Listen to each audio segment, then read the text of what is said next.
Folks, the Winnipeg Jets had to settle something of a score. Paul Maurice returning to Winnipeg with the Florida Panthers after he resigned as Jets head coach last season. There was some unresolved bad blood between him and some of the players. While he may have really appreciated a lot of the guys on the team, there were probably some players on the team who didn't quite see things his way.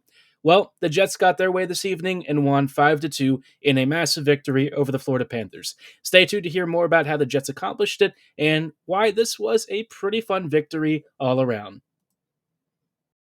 You're Locked On the Hockey Jets, your daily podcast on the Winnipeg Jets. Part of the Locked On Podcast Network, your team every day.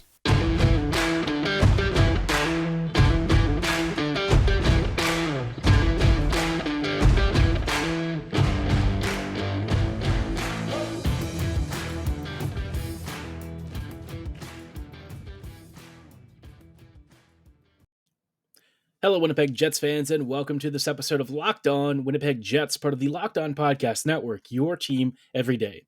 I'm your host, Harrison Lee, an avid Winnipeg Jets fan and an online blogger. You can follow me on Twitter at HLivingLoco and at LO_Winnipeg Jets. As always, thank you for making Locked On Jets your first listen of the day every day. If you like what you're hearing, be sure to like, follow, and subscribe on your favorite podcasting platform of choice, including Apple, Spotify, Google, Megaphone, Odyssey, and YouTube. Doing so is completely free of charge and ensures you never miss another episode. But most of all, we just really love and appreciate your support. Now, on tonight's episode, like I said, we're going to be diving into Winnipeg versus Florida.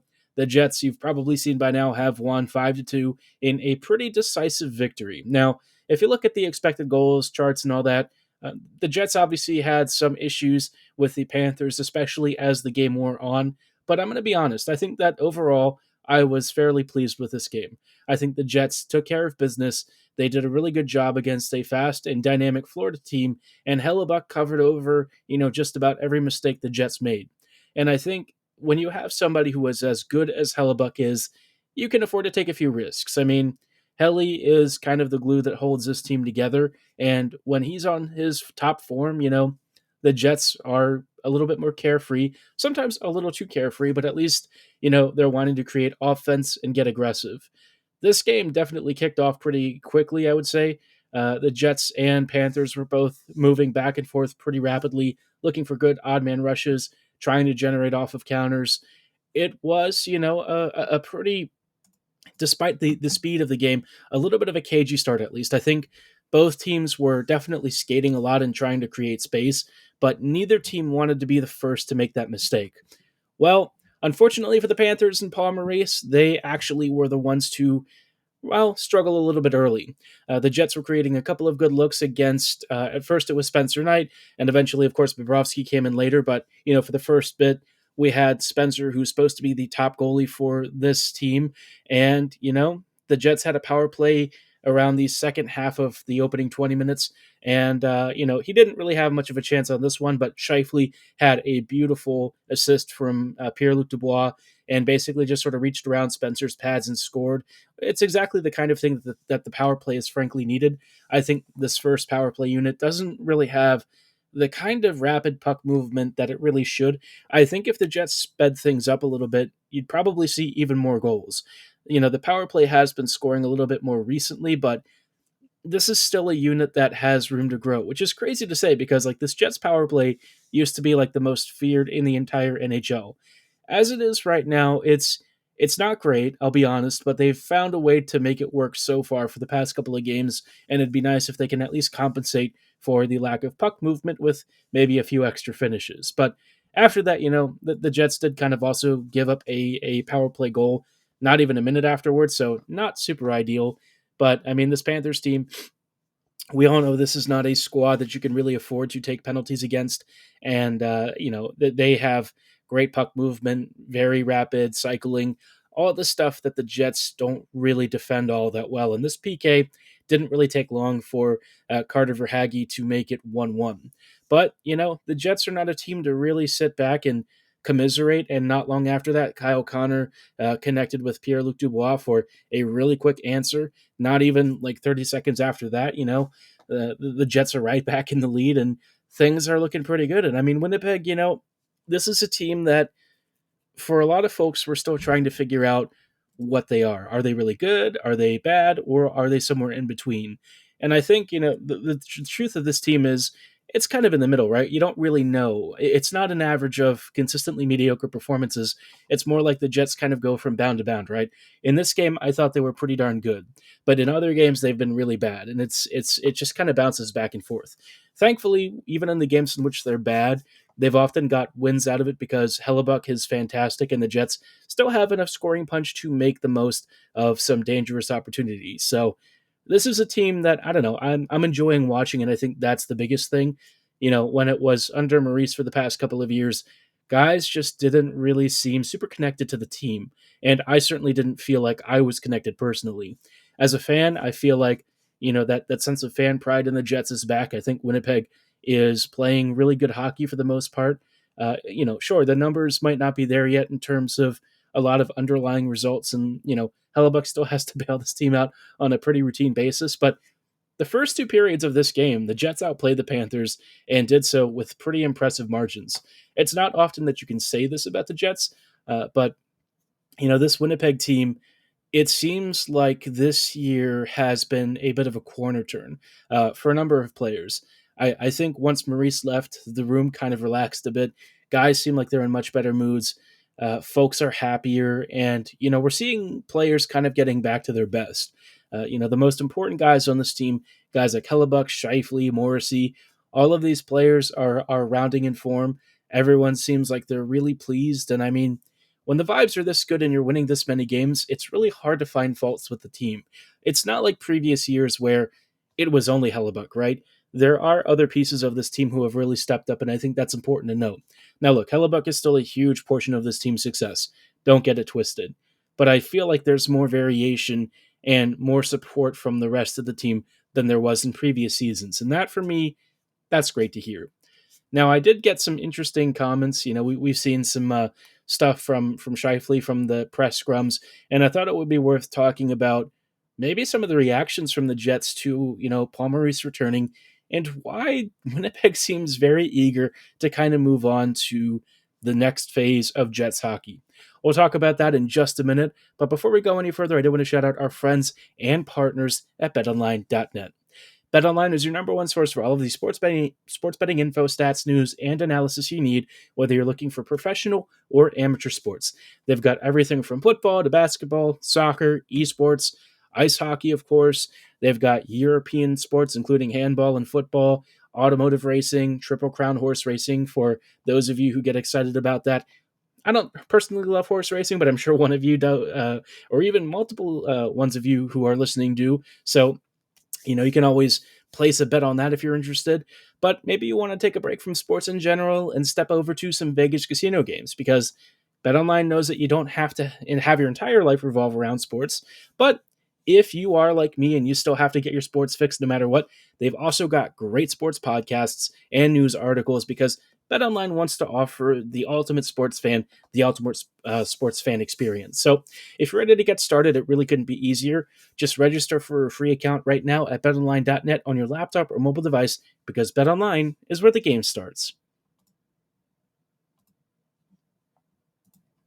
Hello, friends, and welcome back to this episode of Locked On Winnipeg Jets. Thank you for making Locked On Jets your first listen of the day every day. We're taking a look now at Winnipeg's reactions to Paul Maurice returning, and some interesting things and comments that people have said from the team. And some of it's a little bit spicy, if I'm being honest. Before we dive into that, though, just wanted to recommend that you make your second listen of the day Locked On Sports Today. Locked On Sports Today brings you the games that matter and the biggest stories in sports, helping you go beyond the scoreboard and behind the scenes with our local experts, providing you insights that only Locked On can offer. Locked On Sports Today is available on all of your favorite podcasting platforms, so be sure to like, follow, and subscribe right now. And as always, we really love and appreciate your support. Now, circling back to the Jets, it was an interesting performance. A number of players really stood out for me on the ice. I think it was really impressive. Pierre-Luc Dubois, Kyle Connor, and most interestingly, Mark Scheifele. Now, Scheifele for the past couple of years, man, if there was ever a more polarizing figure in Jets hockey, it's probably Scheifele, right? This guy has been a cornerstone of this team for years. when he was drafted, I mean, people thought it was a reach. There was, of course, the classic debate on Twitter about, Sean Couturier versus uh, Scheifele, and really, would Scheifele ever develop into a player that would really be equal of a franchise center? Which Coots, when he was healthy, I mean, that guy was a beast. A perennial do it all kind of player. I mean, he had great shot metrics. He was a constant creative force. Towards the end of that streak, he really started putting it in the back of the net, and it wasn't until he started facing a lot of injuries that his career really came into question. Shifley, on the other hand, has been an interesting player who kind of started off slower burn at first. We used to call him Bambi because he would lose balance a lot, and then he sort of seemingly just stopped falling. And after that, I mean, you started to really see that dynamic offensive presence, a great shot, excellent passing, and a keen awareness of space that very few players of his caliber have, even a little bit of. So it was nice to see him become this dynamic offensive force. And in the season, like right before the Magic Cup run year, and then the Cup run year, you saw Shifley kind of peaking at his performance. I mean, this guy was almost unstoppable. And after that, things took a downward spiral. Uh, I was going to say swing, but I feel like saying a spiral would probably be the more appropriate description. And not just like in terms of on ice results, but Shifley himself just seemed angry. I don't know. That's a vibe I got, is that when Maurice was around, Shifley was pissed. He just didn't really look happy during press conferences. You got the sense that whatever was going on behind the scenes, Shifley just really didn't seem connected to it at all. There was a sort of a standoffishness with him during interviews. His body language was kind of like, I don't want to say indignant, but he definitely looked very tense. And it seemed like he just didn't really have a good time. And I think that's not a great vibe to have when, you're one of the star players on the team and everyone kind of looks to you to be the example setter. But by the same token, can you really blame Mark? I mean, the team basically pissed away one of the best core groups of like a cup contender that we've ever seen. There was so many visions of what this team could be, a dynasty, really, right? A modern day NHL dynasty. And instead the Jets were kind of a one trick pony for a single season. And then after that, things fell apart. And so I can't really be upset with Mark feeling like there was a missed opportunity that never really connected the dots afterwards. And, I was always kind of wondering, would Shifley return to form? Would he be the kind of guy that Jets fans would be happy to have on the team? And this year, man, he's been like a totally different dude. He just seems happier. He seems really eager to impress. And in this game, he wanted to really send a message to Maurice. You notice that when he was scoring and back checking and doing pretty much anything on the ice, he was constantly showing off and strutting a little bit. This is the kind of thing that I think Shifley wanted to remind, his former bench boss, the stuff that he could do if he was really motivated. I mean, this was a dynamic performance from Mark and really from the top six. And it was cool to see. I mean, I think Shifley at his best is unstoppable and truly one of the best forwards out there. But, for a couple of years now, we haven't really seen it. And this season has kind of been his return to being a bit of a wagon. It was also interesting to hear, folks ask him about Maurice's return and the ovation that he got. Shifley did not respond to it at all, man. He was like, I just want to move on with the game. It was a nice moment, but it's time for us to focus on the future. If ever there was sort of a very strong indictment of what the relationship was like between Shifley and Maurice, I think this is it. Mark's focusing on the future. He very much heaped praise on Bonus, talking about how they're constantly in communication, how Bones is constantly checking in on them, always looking for things to improve upon. And I think that for me says and speaks volumes about the relationship that Bones has with the team now and what has changed since Maurice left. So I think all of this is pushing towards this notion that Bones was the right hire at the right time. Maybe there were better tactical coaches out there. Maybe there were guys who were going to turn this team into a juggernaut. But I think the first step for the Jets is just healing. I think this team was like in a really screwed up place mentally and socially. So it's nice to see that the guys are vibing along a lot better than they were. It seems like we're not really hearing about locker room dramas. The team is winning a lot of games. Things are feeling and looking pretty up. Now, the Jets really can't afford to get lax. We're going to talk about their upcoming slate of games and what they have to prepare for as they go on the road for a brief trip before returning home for a good portion of December. We'll talk about it in just a moment. Hello, friends, and welcome back to this episode of Locked On Winnipeg Jets. We're just closing out real quick this evening with some thoughts on the Jets' upcoming schedule, which part of it is on the easier side, part of it is pretty difficult.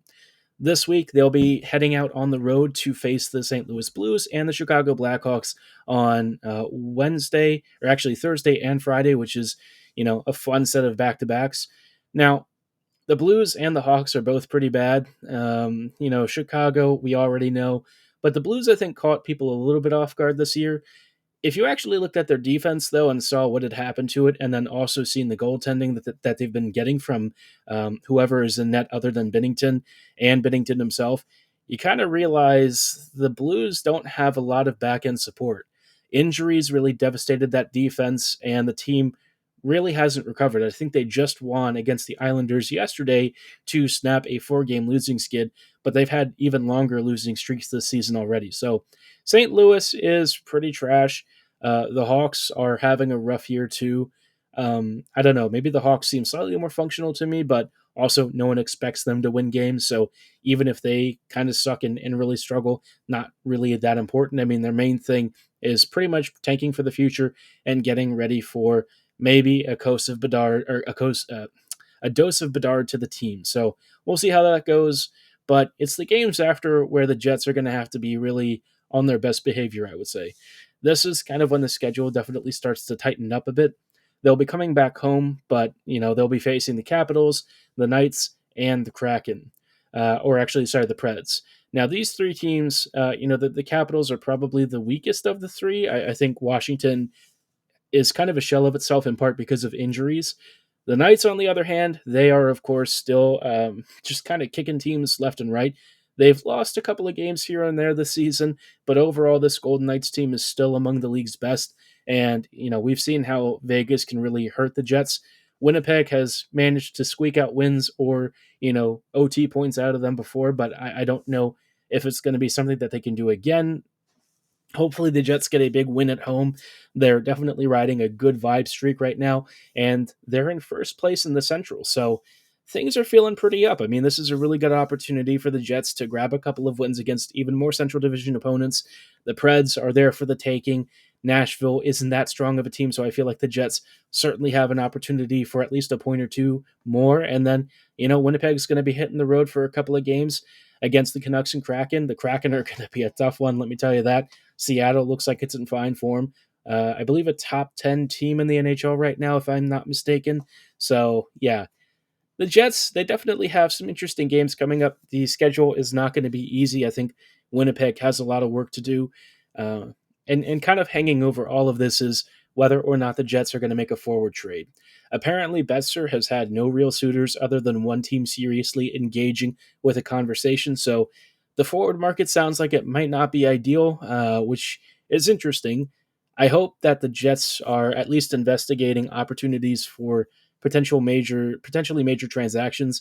I think this team is closer than it was in previous years to being a true playoff threat, but they still need at least one or two more pieces to kind of push them over that hump. I think a lot of people are like, well, when Ehlers returns, he'll be a big addition. But I think you have to remember, sports hernia stuff can have lingering impacts even after supposed rehab and recovery. So we'll see what Ehlers looks like. But in the meantime, the Jets probably should go shopping. I've recommended that before. We've talked about players on previous podcasts that Winnipeg should target.